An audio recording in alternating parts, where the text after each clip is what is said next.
बाधाएं आती हैं तो आए घिरे प्रलय की घोर घटाएं, पांव के नीचे अंगारे, सर पर बरसें यदि ज्वालाएं।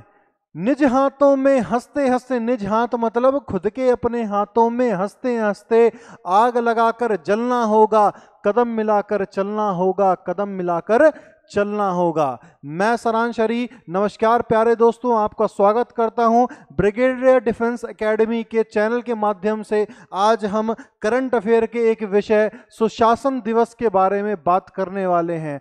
आप सभी को पता होगा, अभी हाल ही में 25 दिसंबर को हम सभी लोग क्रिसमस डे मना रहे थे, लेकिन ये नहीं जानते होंगे बहुत सारे लोग कि क्रिसमस डे वाले दिन हमारे देश के भूतपूर्व प्रधानमंत्री स्वर्गीय श्री अटल बिहारी वाजपेयी जी का भी जन्म उत्सव होता है और 100वां वर्षगांठ बनाई गई थी इस 25 दिसंबर 2024 को।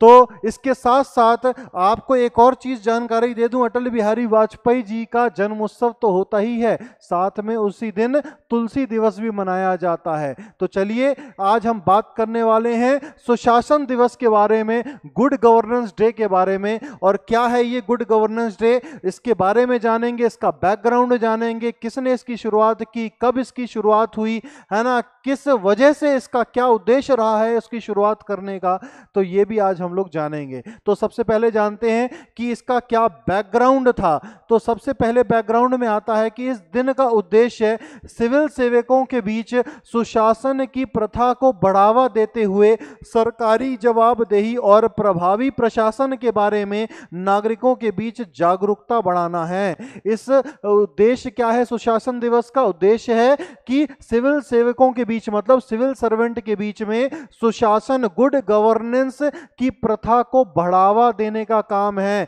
साथ ही में सरकारी जवाबदेही मतलब जो सिविल सर्वेंट होंगे उनका गुड गवर्नेंस होना चाहिए। वो एक तरह से किसके लिए काम कर रहे हैं? वो हमारे लोगों के लिए, नागरिकों के लिए काम कर रहे हैं, तो उनके प्रति उनकी क्या जवाबदेही है, किस प्रकार से गुड गवर्नेंस चलाना है, सुशासन चलाना है हमारे देश में। तो इसके उद्देश्य को ध्यान में रखते हुए गुड गवर्नेंस डे की शुरुआत करी गई है। ठीक है, इसके अलावा देखते हैं कि की टेक अवेज क्या है, कब इसकी शुरुआत हुई। तो 2014 में जो केंद्र मंत्री थे, यूनियन मिनिस्टर थे, उन्होंने अनाउंसमेंट करी कि दिसंबर 25 दिसंबर को सेलिब्रेट किया जाएगा गुड गवर्नेंस डे। सुशासन दिवस 25 दिसंबर को सेलिब्रेट किया जाएगा, मनाया जाएगा। 2014 में इसकी घोषणा करी गई हमारे देश के केंद्र मंत्री के द्वारा, जो उस दौरान पे 17वीं लोकसभा थी, उसने अनाउंसमेंट करी थी कि हम हमारे देश में गुड गवर्नेंस डे मनाया जाएगा 2014 से। ठीक है, इसके अलावा इसकी घोषणा, this day honour the birth anniversary of former prime minister Atal Bihari Vajpayee ji. आपको पता ही चल गया होगा कि किसके जन्मोत्सव में इस सुशासन दिवस की शुरुआत करी गई, तो अटल बिहारी वाजपेयी जी के जन्मोत्सव पे इसकी शुरुआत करी गई है। सुशासन सूचकांक रिपोर्ट के अनुसार मतलब गुड गवर्नेंस इंडेक्स रिपोर्ट के अनुसार सुशासन को निर्णय लेने की एक प्रभावी और कुशल प्रक्रिया के रूप में संदर्भित किया जा सकता है, और वह प्रक्रिया जिसके द्वारा नागरिकों के सुधार को सर्वोच्च प्राथमिकता के रूप में रखते हुए निर्णय लागू किए जाते हैं, है ना। ध्यान रखिए, यहां पे गुड गवर्नेंस का मतलब है कि हमेशा प्रायोरिटी किसे देनी है? पब्लिक को देनी है। पब्लिक को अपना पहला प्रायोरिटी देनी है, सिविल सर्वेंट को, और उनको ध्यान में रखते हुए, उनके हितों को ध्यान में रखते हुए, उनके वेलफेयर को ध्यान में रखते हुए हमें शुरुआत करनी है एक अच्छे सुशासन की हमारे देश में, गुड गवर्नेंस की। और उनकी जवाबदेही किसके प्रति होगी? लोगों के प्रति होनी चाहिए। प्रायोरिटी रखनी है हमेशा लोगों को, सिटीजन को, जो नागरिक है हमारे देश के, उनके लिए हमेशा प्रायोरिटी रखनी है। ठीक है। संसाधन आवंटन, संसाधन आवंटन मतलब होता है रिसोर्स एलोकेशन।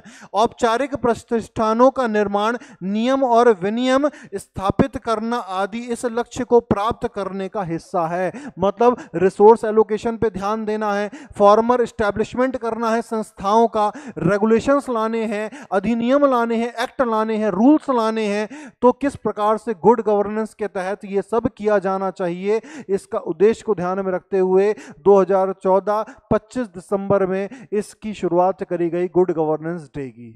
ठीक है, आइए देख लेते हैं कुछ जानकारी हम लोग हमारे भूतपूर्व प्रधानमंत्री स्वर्गीय श्री अटल बिहारी वाजपेयी जी के बारे में, कि उनका जन्म कब हुआ था वो तो आपको पता ही है कि 25 दिसंबर को हुआ, और कौन से सन में हुआ, तो 1924 में हुआ। 100वीं वर्षगांठ बनाई गई है 2024 में। ठीक है, कहाँ पे इनका जन्म हुआ है, तो ध्यान रखिए ग्वालियर मध्य प्रदेश में इनका जन्म हुआ था।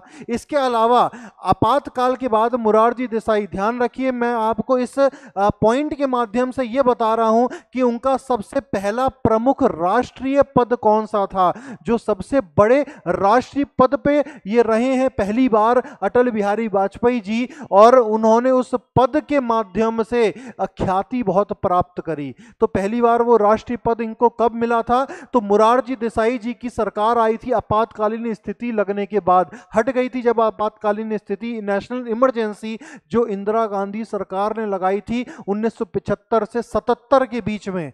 तो वो जब 21 महीने की आपातकाल हटा था, उसके बाद सरकार बदली, मोरारजी देसाई नए प्रधानमंत्री बने, और पहली बार नॉन कांग्रेस प्रधानमंत्री जो बने वो थे मोरारजी देसाई जनता पार्टी के। और उन्हीं सरकार के, उसी सरकार के दौरान पे जो अटल बिहारी वाजपेयी जी थे उनको विदेश मंत्री का पद दिया गया था। तो पहली बार उन्होंने कोई प्रमुख राष्ट्रीय पद जो संभाला वो एक विदेश मंत्री का था, एक्सटर्नल अफेयर मिनिस्टर का था, जो कि उन्होंने मोरारजी देसाई सरकार के दौरान पे संभाला था।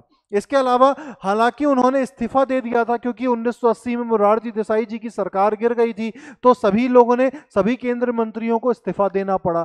तो उन्होंने इस्तीफा दे दिया और सरकार जल्द ही गिर गई। लेकिन संयुक्त राष्ट्र महासभा में हिंदी में दिए गए अपने भाषण से वाजपेयी जी ने अपने कार्यालय के लिए बड़ी प्रशंसा अर्जित की थी। तो इसके अलावा उन्होंने बहुत बड़ी प्रशंसा अर्जित करी कहां पे, जब यूनाइटेड नेशंस में उन्होंने हिंदी में स्पीच दी थी। तो उसी दौरान पे हमारे राष्ट्र को रिप्रेजेंट किया था इतने संयुक्त राष्ट्र के लेवल पे, जहां पे तमाम देश आए थे, और वहां पे अटल बिहारी वाजपेयी जी ने हिंदी में एक जबरदस्त स्पीच देकर दबदबा बना दिया था, भारत का नाम एक तरह से फैला दिया था, और लोगों के प्रति बता दिया था, लोगों को बता दिया था, देश को बता दिया था, अन्य देशों को बता दिया था कि हम भी मजबूती से खड़े हुए हैं और सामना कर सकते हैं हर एक विदेशी पावर का, फॉरेन पावर का।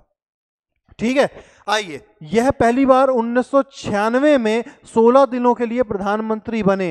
ध्यान रखिए, पहली बार ये जो विदेश मंत्री के बाद जो अगला इनका प्रमुख पद रहा वो कहां पे रहा, जब 1996 में पहली बार ये प्रधानमंत्री के रूप में चुने गए। लेकिन बड़ी दुखद बात थी कि 16 दिनों के लिए ही ये चुने गए, क्योंकि उनकी सरकार गिर गई, बहुमत में सरकार नहीं थी, तो उनको जो है सरकार कंटिन्यू वो 5 साल तक नहीं रख पाए। लेकिन दुखद की बात यह नहीं है, खुशी की बात है, क्योंकि 16 दिन के लिए तो बने, लेकिन उसके बाद 1998 से 1999 के दौरान पे बने थे 16 दिन के लिए, लेकिन उसके बाद 1999 से 2004 के बीच में उनकी 5 साल का पूरा कार्यकाल उन्होंने पूरा किया, है ना। तो 1999 से 2004 का कार्यकाल था, जिसमें राष्ट्र पर एक स्थायी प्रभाव छोड़ा।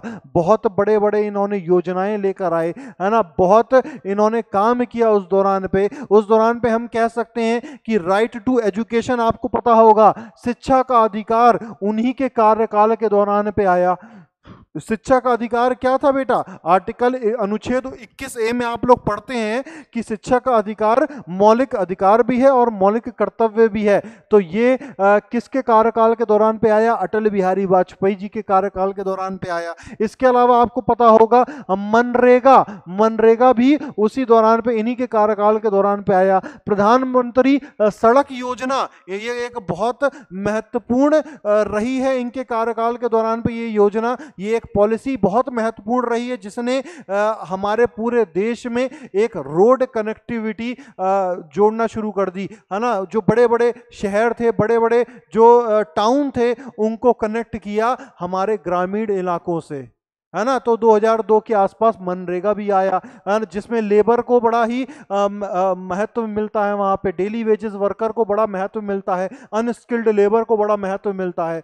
सड़क योजना के तहत रोड कनेक्टिविटी बहुत बढ़िया करी इन्होंने, ठीक है। इसके अलावा देख लेते हैं अटल बिहारी वाजपेयी जी के बारे में कुछ अन्य पॉइंट और हैं।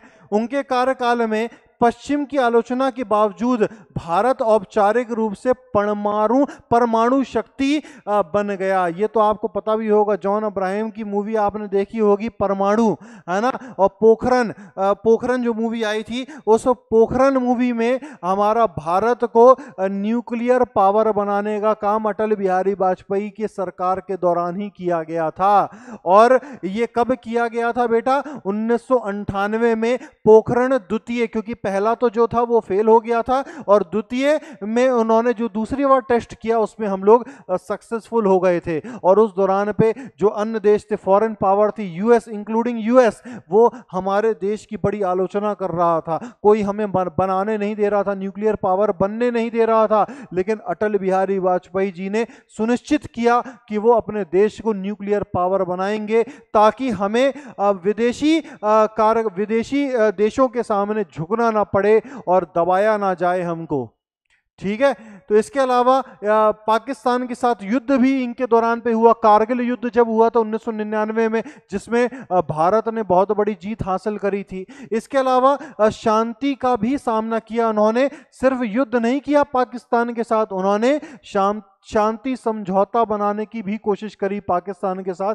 बहुत सारी कोशिशें करी ताकि पाकिस्तान और भारत के बीच में शांति बनी रह सके, ठीक है। इसके अलावा सर्व शिक्षा अभियान, मैंने आपको बताया शिक्षा का अधिकार जो अधिनियम था, राइट टू एजुकेशन एक्ट, है ना, 2002 का, वो भी इनके कार्यकाल के दौरान पे पास होता है। और पीएम ग्रामीण सड़क योजना भी इनके दौरान पे ही पास करी जाती है, ठीक है।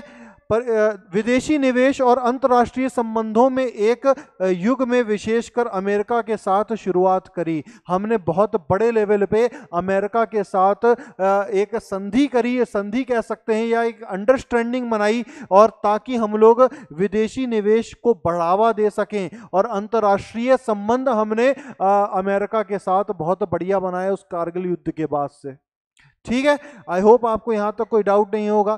2015 में, ध्यान रखें, बहुत इंपॉर्टेंट है ये आपके एग्जाम पॉइंट ऑफ व्यू से, 2015 में अटल बिहारी वाजपेयी जी को हमारे देश का सर्वोच्च सम्मान भारत रत्न से नवाजा गया है इनको, है ना। भारत रत्न मिलता है उनको 2015 में, ठीक है। आई होप आपको इसमें कोई डाउट नहीं होगा।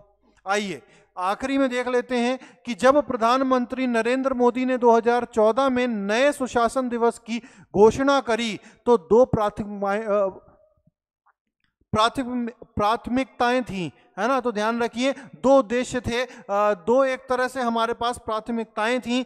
नरेंद्र मोदी जी का उद्देश्य जो था कि हम सुशासन दिवस जो शुरू करने वाले हैं, तो सुशासन दिवस का क्या उद्देश्य है? तो दो उद्देश्य थे। पहला उद्देश्य क्या था कि उनके जो वर्ष, उनका जो जन्मोत्सव है उसको ऑनर देना था, है ना। पहला क्या था बेटा? सबसे पहले अटल बिहारी वाजपेयी के जीवन का स्मरण करना था। तो पहली बार तो यह था कि बर्थ एनिवर्सरी को कमेमोरेट करने के लिए उन्होंने गुड गवर्नेंस डे की शुरुआत करी। लेकिन दूसरा उद्देश्य क्या था बेटा? दूसरा, इस दिन का उपयोग लोगों के बीच सरकारी सेवाओं और जवाबदेही के बारे में जागरूकता बढ़ाने और सिविल सेवकों के लिए सुशासन को एक आदत के रूप में विकसित करने के तरीके को रूप में करना था। मतलब गुड गवर्नेंस चल पाए हमारे देश में, जो सिविल सर्वेंट हैं वो ठीक प्रकार से काम कर पाए, जो भी वो फैसला लें वो लोगों के हित के बारे में फैसला लें और उनकी जो जवाबदेही होगी पूरी की पूरी वो लोगों के प्रति होनी चाहिए। और ये एक सोच जो थी, वो जो एक आइडियोलॉजी थी, इसको बढ़ाने के लिए हमारे प्रधानमंत्री नरेंद्र मोदी जी ने 2014 25 दिसंबर को इस सुशासन दिवस की शुरुआत करी। ठीक है, आई होप आपको इसमें कोई दिक्कत होगी नहीं। मैंने आपको बता दिया गुड गवर्नेंस डे के बारे में, जो भी हो सकता था इंपॉर्टेंट आपके बारे में आपके सामने रख दिया है।